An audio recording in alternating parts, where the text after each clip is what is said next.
नमस्कार, मैं हूं प्रज्ञा मिश्रा और आप देख रहे हैं उल्टा चश्मा यूसी।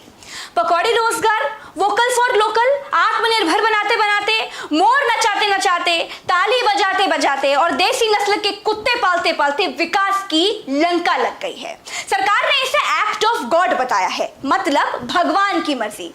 कहा गया था कि जीडीपी को डबल डिजिट में लेकर जाएंगे, 5 ट्रिलियन की इकोनॉमी बनाएंगे। अब सरकार का डबल डिजिट वाला सपना पूरा हो चुका है। विकास -23 की गर्त में है। शाम को सरकारी संध्या भजन उस कार्यक्रमों में चीन को घुसकर पीटने और उड़ा देने की मन घड़ंत कहानियां बनाने वाले चैनल आपको ये कभी नहीं बताएंगे कि जिस चीन ने पूरी दुनिया में कोरोना फैलाया उसकी विकास दर +3.2 है, वियतनाम की +0.4% है, ताइवान की -0.6% है, साउथ कोरिया की -2.9% है, इंडोनेशिया की -5.3% है, जापान की -9.9% है, थाईलैंड की -12.2% है, सिंगापुर की -13.2% है, मलेशिया की -17.1% है और हम हैं सबसे नीचे यानी -23.9%।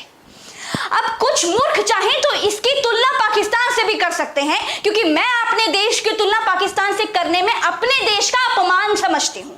खैर, अगर आपकी नौकरी जा चुकी है, आपकी कंपनी बंद हो चुकी है, आप लात मारकर निकाले जा चुके हैं या आपकी कंपनी, रोजगार या व्यापार ठप हो चुका है, तो चिंता करने की जरूरत नहीं है। सरकार ने जो पैकेज कुछ दिन पहले दिया था उससे ब्याज पर पैसा लीजिए और एक कुत्ता पालिए, जिसको सुसु पोटी कराने में आपका समय कटता रहेगा और आपके भीतर बेरोजगार होने की हीन भावना नहीं आएगी और आप शांति से नपुंसकों की तरह जीना सीख जाएंगे। क्योंकि अगर आप कर्मशील होते, 2-4 पकौड़े बना रहे होते तो देश -23 का शिकार नहीं होता। मुझे यह भी बताया गया कि इंडियन ब्रीड के डॉग्स भी बहुत अच्छे होते हैं, बहुत सक्षम होते हैं।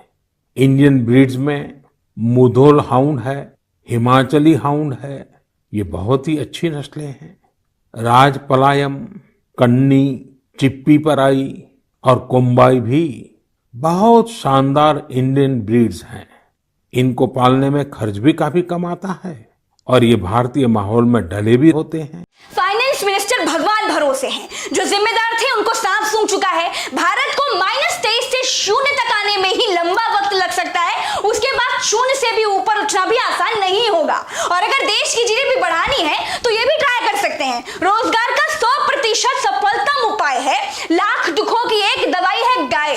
कोरोना हो जाए, गोबर लगा लो, मूत्र पी लो और रोजगार चाहिए तो भी यही सर्वोत्तम मार्ग है। हर घर में गाय होना चाहिए, तो अपने आप दूध 50 रुपये लीटर है यहाँ, तो एक गाय पाल ले। कोई ग्रेजुएट है, बीए पास है, नौकरी के लिए घूमता रहता 10 साल से, और 10 साल वो गाय पाल लेता तो अपने आप 10 लाख का उसके पास बैंक बैलेंस तैयार हो जाता। आप करिए जो ठीक लगे, लेकिन एक बात बता देती हूँ, कोरोना एक्ट ऑफ गॉड है लेकिन देश की दुर्दशा एक्ट ऑफ सरकार है। किसके कहने पर आपने सुपर फ्लॉप नोटबंदी की? किसके कहने पर आपने रातों रात देश बंद कर दिया? किसके कहने पर आपने महामारी के पीक पर लॉकडाउन हटा लिया? एक झटके में 12 करोड़ लोग सड़क पर आ गए। सिर्फ 10,000 केस थे तब, अब 33 लाख हैं तो लॉकडाउन हटा लिया। केवल खेती ने देश को बचा रखा है, जिसकी दर 3 है, बाकी सब -30 से -50 है। मोर नचाइए, कुत्ता पालिए, गाय पालिए, क्योंकि अब यही आपको विश्वगुरु बनाएगा। चलती हूं, राम राम।